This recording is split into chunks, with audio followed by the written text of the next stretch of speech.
So this video is about using the Fox in a Box version 3 Raspberry Pi image as a ground station for your AMSAT CubeSat simulator. The Fox in the Box project is by Burns Fisher, WB1FJ, and Chris Thompson, G0KLA AC2CZ. I'm Alan Johnson, KU2Y, AMSAT's Vice President for Educational Relations.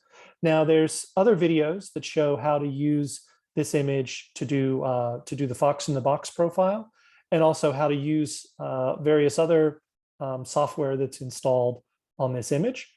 This video is going to be about how to use it as the ground station for your CubeSat simulator. So I have a CubeSat simulator here, and I'm going to launch it by removing the remove before flight tag there, and in a minute it will power up.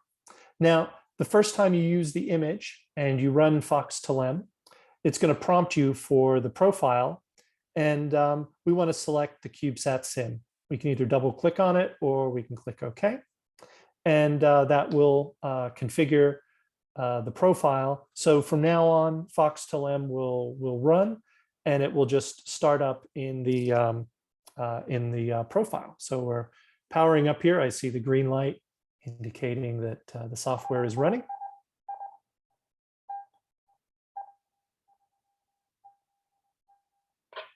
Okay, and the blue light now indicating that we're transmitting, and we just heard the CWID. So you can see the signal here. The CubeSatSim profile, it just automatically starts up with a center frequency close to 434.9. It only has the two CubeSatSim spacecraft installed. We generally don't recommend mixing the CubeSat simulator and the live on-orbit AMSAT spacecraft. So that's why we have a separate profile, the Fox in the Box profile, that is great for that. Also note that the CubeSatSim is tracked, and we do that so that we can use the auto tuning here, because you notice that it just, when the signal appeared, it just automatically locked in on it. And we can tell that it's locked in because it's got a good signal to noise ratio. The eye diagram here is open, and we see a nice binary signal here with ones and zeros. And you can also see this payload count. Let me get rid of that here. You can see the frame count increasing, right? Right now it is 15, now it's 16. So about every 4 seconds, you will see another packet there. Okay, so I'm monitoring the audio on my HT. You can also listen to it on your Pi if you click on that monitor audio button there. Now we can see that the auto tracking is working here, because if I click, you can always manually track it. And if I click over here, it'll move, but then it should automatically jump back again. So let's see. If I click over there, yeah, see it moved, and then it automatically locked in, which is nice. Now, to see the data, to see it decoded, I'm going to click on the CubeSatSim FSK tab here. And you can see we have a bunch of payloads that are decoded. And you see the information updating in real time here.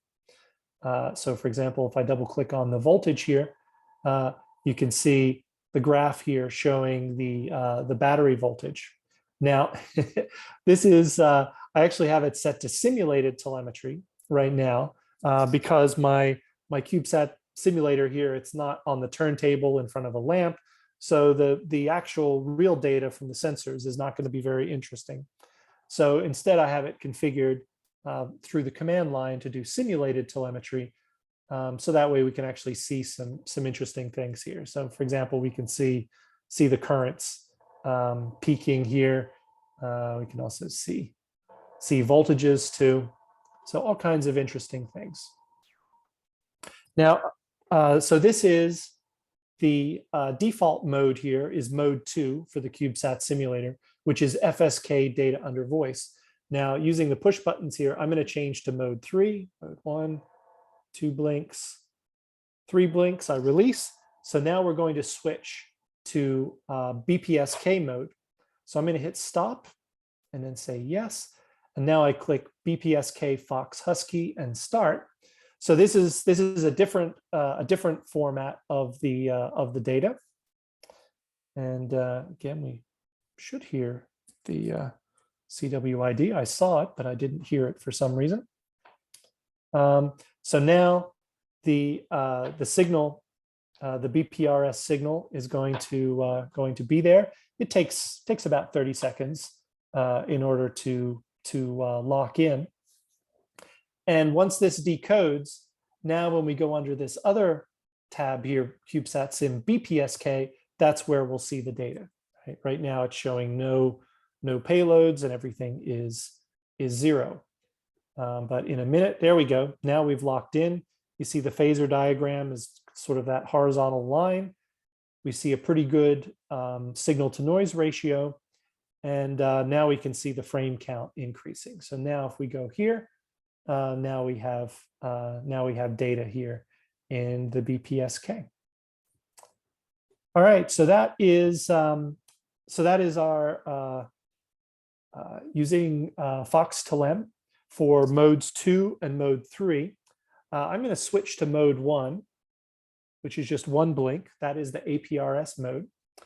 And there's 2 ways we can decode that using this image. One is the WebSDR.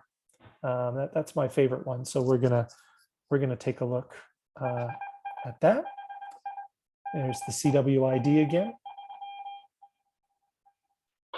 Okay, so I'm running the WebSDR here. I say start, and it's set to the CubeSatSim frequency here, but I'm going to click on it, and that will put it into packet mode. And let's see here. See the packet. There we go. It's a bit weak, but it is in fact decoding. There we go. So you can see the call sign, W3ZM, which is AMSAT's call sign. And then in the comments here is the telemetry. So it's high, and then the data in Oscar 7 format. And then at the end of it, there is the STEM payload, the BME 280, the MPU 6050, and so the gyro and the pressure, altitude, temperature sensor. So we can see the data. We can also plot it on the map here. If I click on it, and it will get plotted. And just zoom in a bit here.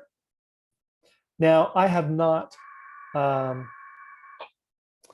So yeah, so it looks like it's beaconing here in Maryland. I think that's because this CubeSat simulator loaner was at a Hamfest in Maryland. So I set the frequency to it. But your CubeSatSim might you can set your own latitude and longitude, and then it will show up on the map here at whatever location that you would like it to be. Okay, so we're continuing to get packets there. Now, the other way we can decode is to use Direwolf. And so if I use this packet decode and select the CubeSatSim, and now we should see it get decoded here in Direwolf. And there we go. So you see all the information there. It doesn't show the icon, but it says it's a satellite, which is what it's supposed to be there. Okay, so I'm going to switch to one more mode here. I'm going to switch to mode 5, no, mode 4, 2, 3, mode 4. That should be SSTV.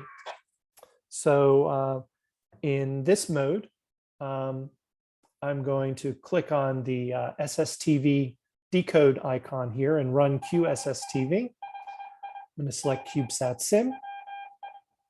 And now we should decode the SSTV image here. Now the first image it transmits is just a stored image. which is just a picture of the CubeSatSim. And if your CubeSatSim has a Pi camera built in there, you see the Pi cam there, then after it does this first image, if it detects the camera, it will take a picture and then transmit that. So let's see. Why don't we try to do? We could try to do a selfie here. I don't know if it's going to work or not. So you see, it takes about 30 seconds for it to transmit a picture. So I'm going to get ready here. I'm going to stop sharing. Okay, and now I'm going to aim this at my screen here. And once it's finished, it'll take a picture, and you'll see when it takes the picture, when the little LED turns on the camera here. Why don't I offset myself? That looks pretty good. Let's see.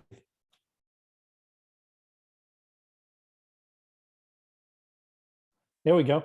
It took a picture. Now let's see if it worked.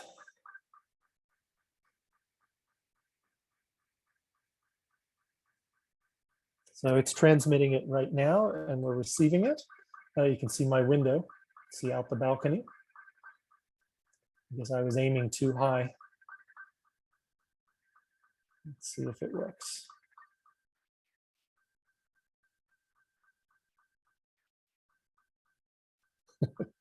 Maybe.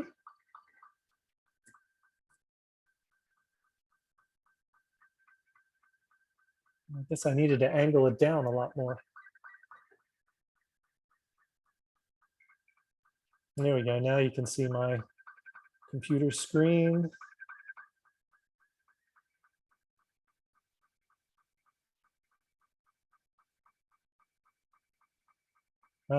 Mostly missed. Okay, well, it was worth a try. So yes, so those are all the applications that you can use. There we go. Almost worked. And it's going to take another one here. I guess I can angle it out my window, although it's cloudy and dark out there. Now, you can also access many of these scripts by clicking on the Raspberry Pi here. Another thing is the Arduino IDE is installed on this image, and it actually has all of the STEM payload.